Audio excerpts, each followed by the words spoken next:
Hi అండి, welcome back to Nellore వారి ఇంటి రుచులు. ఈరోజు మనం చాలా క్రిస్పీగా సాఫ్ట్గా ఉండే మినపవడని ఎలా చేసుకోవాలని మీకు చూపిస్తానండి. ముందుగా నేను 1 కప్పు మినపప్పును తీసుకొని నానపెట్టుకున్నానండి. ఇప్పుడు దీన్ని గ్రైండ్ చేసుకోవాలి. నేను గ్రైండర్లో వేసుకున్నాను. కొద్దిగా సాల్ట్ని కూడా వేసుకొని మనం గ్రైండ్ చేసేసుకోవాలండి. మొత్తం గ్రైండ్ చేసేసుకొని అయితే పక్కన పెట్టుకుందాం. మినపప్పు ఎక్కువగా ఒక 6 గంటలు నానితే సరిపోతుంది.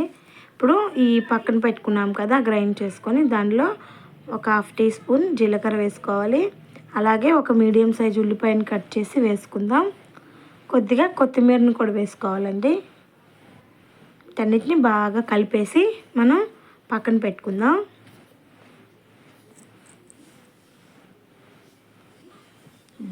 ఇప్పుడు స్టవ్ వెలిగించేసుకొని ఒక కడాయిలో డీప్ ఫ్రైకి సరిపడా ఆయిల్ అయితే తీసుకున్నానండి. ఆయిల్ వేడెక్కాక ఇలా టీ వడగట్టేది ఉంది కదా, దాని మీద నేను కొత్తగా ట్రై చేశాను. చాలా బాగా వచ్చాయి.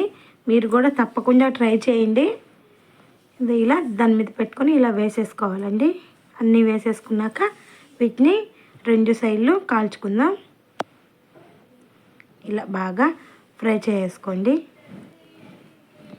వేగిపోయాక మనం చూద్దాం. బాగా వేగిపోయాయి కదా వడలు అయితే.